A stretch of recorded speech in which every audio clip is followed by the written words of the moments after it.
السلام عليكم ورحمة الله وبركاته. سلام كدب وحرتي ما تشرف فيني إن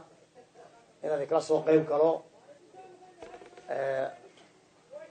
مشروعا ما أنت هالكلام بده فريو أو إنجل نسوس على رتي قبل كله رتي صعبة قبل كله رتي مشروع هذا قيمة بدن وسود دوينه horena aan soo dhaweynay runtii ma hadda ilaahay ka sokona anigu mahadnaqayno shirkadda Coca-Cola Foundation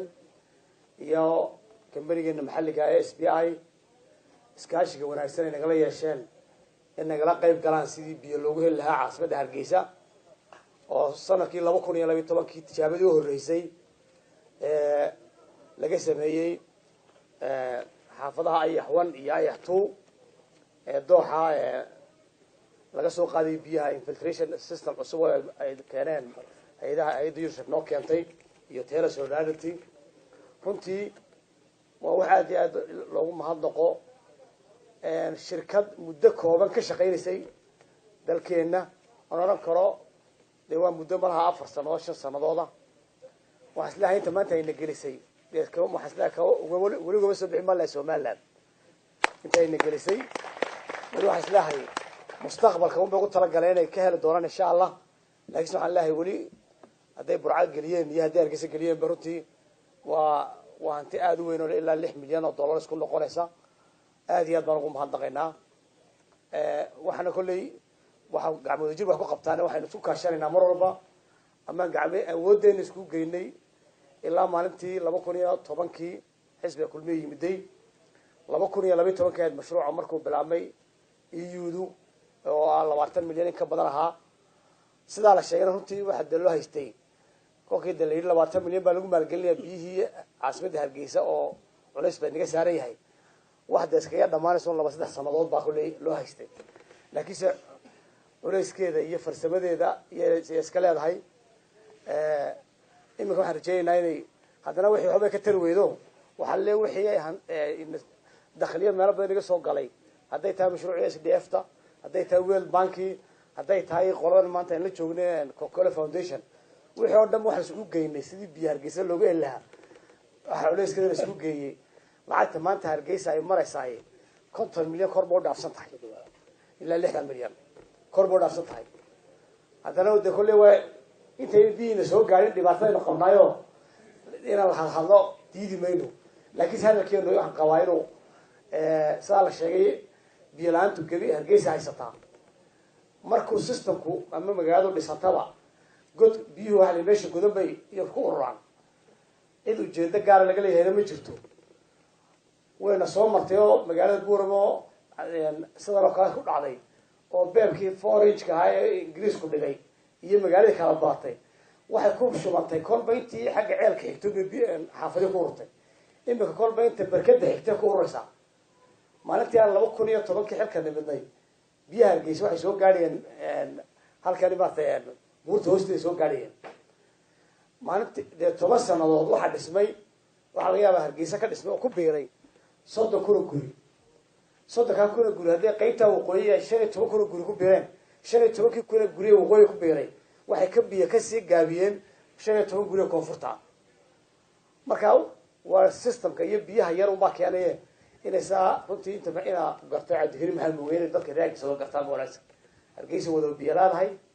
anu madaxweynaha qaranka aqalkayga waxa degan 2013 ku wareegay cusub maaliga u guy jiray imika bood baa dhaxsada maalin ku dhaxsada maxaa keenay halkii ay soo gaadhayeen ba ka gaabteen macnaheedu 2014kiina maaliga u go'ay maanta 2018 joogana hor been kaba sheegay hortiina ka sheegay maalin dhaafan buu dhaxsada waa shacabkii Hargeysa bartankiisa oo galaysay marka biyuhu saasay inoogu ceeliyihiin waxa kala badanaya waxaynu haynay iyo wixii soo saareynay madaxtooyada oo dhan iyo inta isku beebanay madaxtooyada ilaa iyo martay madaxweynaha gurigiisa hore kaymaha madaxweynaha iyo kayga inta waa isku mid intaas macnaheedu wixii 2 sano ka horeeyay sanad kale ka horeeyay biyo joogtay hayeen laakiin maanta maaha waxaana keenay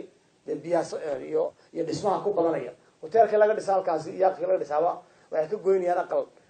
soo koonfur soo xiga laakiinse waxaynu ku dadaalaynaa inaynu gacmaha isku qabsano mashruucii maanta halkii u dambaysuu joogaa wuxuu inooga baahan shaqa adag inaan la shaqayno o aynu dadkeenu u dhib badan yahay nin walba waduu degay mashruuca intaa laga fidinta la samaynayo haddaynaan ka wada qayb gelin o inaan haraa ka joogsanin oo inaan la shaqaynin ka dawlad hoose ah keena odaya keena maarata haweena inteena iyo xukuumadda aynu gacmo isu kaashanin waxba biyaha barkada Hargeysa kusoo dhici doonaa berito hore idin soo gaari maayeen dee waxay noqon doontaa un inay weli boostaajoen ka dhacsataan laakiin si qof walba oo helo biyaha oo beebkii u gaadho aqalka u gaadho waa in biyogelinta la bilaabayo bisha December hay-adda jalku inoo bilaabaysa extensionkii gudaha ah ood garan karaysaan inta beeb inoo yaalla waad garan kartaa Hargeysa marka inta u baahan la dhigi doono iyo ku 3 jeer 4 jeer laamas oo Hargeysa wata kala tagtay bariga galbeed iyo koonfurba oo kala kacday marka runtii waan bogaadinayaa shirkadda iyo cid kastoo hay'adaha naga hawlgalay waxaan rajaynaynaa kulley in wixii sanad ka dambeeya insha Allah sanadka aan joogno sanadkiisa dariiqadiisa in kulley culayska in badan inaga dhici doonto waxaan sidii ku boorinayaa aad baan moodaa xaafadda Maxamuud Haybiye xaafadda aan joognay reer Axmed Reexba xogaa iyadoo qayladu ka yar fara badan baahida yaa inagu jirtee baashayna siyaasadeyne dalku nabcad iyo deganaashaa ku jirnaaye aynu isku samirno biyalaantii xag kale biyo waa la biyalaayahay waa loogyahay laakiinse wax kala ku hoos jire wax kalaha laga saaro yaa siyaasadda biyaa laga gelin nolosheena yaa laga gelin waxaynu u baahanay waynu shaqaynaynaa doorasha way naga dhamaatay dalka dhismihiisaynu ku jirnaa sidaynu maanta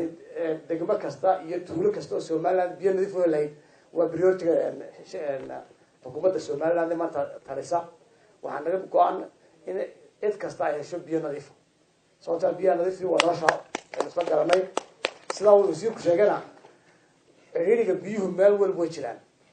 dhul waxa jira biyihii baa leeyahay dhulna waxaynu leedahay biyihii way jiraan infrastructure-kii oo lacag badan inooga baxay oo Hargeysa waa kaa mari geed deeble biyihiisu ma xuma mustaqbalha wala inkastoo loo baahan yahay iyagana dee laga sifkiro 20 sano ka dambeeya laakiin saa koo farka geed deeble waa biyaasha Hargeysa ugu wanaagsan ee soo raaca ergabada u sheegay sababtoo ah marka laga soo qiyaaso waqtigii la erasha la qoday oo 4 sano akoo farka Hargeysa ama biyaha Hargeysa waxa isdhima 1 mitir kaliya 1 mitir bas dhiman muddo 4 sano halka boorama 6 kilomitir la qoday 6 ka dhamaadeen 6 kilomitir 6 la qoday 6 kilomitir bay dhamaadeen marka biyo xumo badan ma jirto laakiin waxayna in hor jooga maalgelinta socota iyo infrastructure qaaliga ah ee magaaladii wadankii boqol jeer laab u koray oo 10 jeer laab u koray waxaad garan kartaan infrastructure biyaha culeyskooda barkada aan hor joogno waxa beeb iyo shub la geliyay intuu leeyahay waxaad u maleysay 3 kilomitir oo la soo dhigayo beeb iyo shub iyo station cusub biya 7 jabbar loo sameeyo hawla aad u yar runtii maaha aynu samirno iyuna way noo imanayaan gacmaha aynu isku qabsanayno mashaariicda iyo dadka maanta waxay noo qabanayaan inaynu gargaarno oo maartay wadooyinka u banayno oo la shaqeyno dawladaha hoose iyo xukuumadda la shaqeyno si aynu u helno biyaha u baahnayn